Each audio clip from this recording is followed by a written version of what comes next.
Pakistan Saudi अरब कारोबार सरमायाकारी में ताउन बढ़ाएंगे। वज़ीर आज़म शहबाज शरीफ की सऊदी वली अहद से मुलाकात का एलामिया जारी।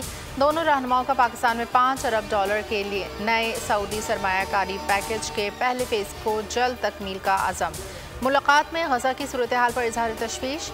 आलमी बरादरी से इसराइल को गैर कानूनी इक़दाम से बाज रखने का मुतालबा। मसला कश्मीर के हल के लिए पाक भारत बातचीत की अहमियत पर जोर। शहजादा मोहम्मद बिन सलमान ने दौरे पाकिस्तान की दावत कबूल कर ली। वज़ीर आज़म का दौरे सऊदी अरब मुकम्मल, वतन वापसी के लिए रवाना।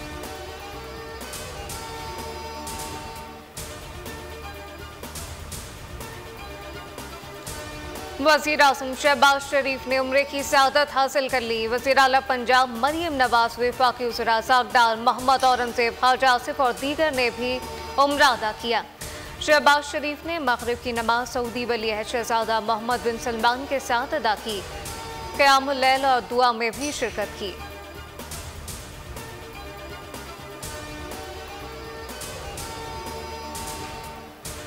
सऊदी अरब में 30 रोज़े पूरे होने का इम्कान। महकमे मौसमियात ने आज शवाल का चांद नजर न आने का इम्कान जाहिर कर दिया। सऊदी सुप्रीम कोर्ट की शहरियों से चांद देखने और शहादत देने की अपील। मुत्तहिदा अरब अमारात की रोयत हिलाल कमेटी ने भी शहरियों से चांद देखने और शहादतें मुतल्लिका अथॉरिटी तक पहुँचाने का कह दिया।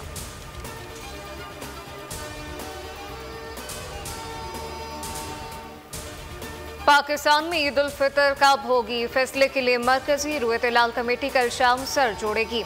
चेयरमैन मुफ्ती अब्दुल खबीर आज़ाद इस्लामाबाद में इजलास की सदारत करेंगे। जोनल कमेटियों के इजलास भी मुकर्रर मकामात पर होंगे।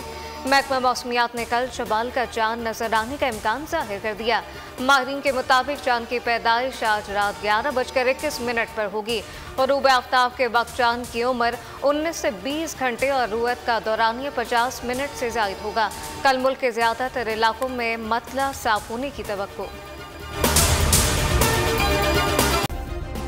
सब्सक्राइब करें और बेल दबाएं ताकि कोई खबर रह न जाए।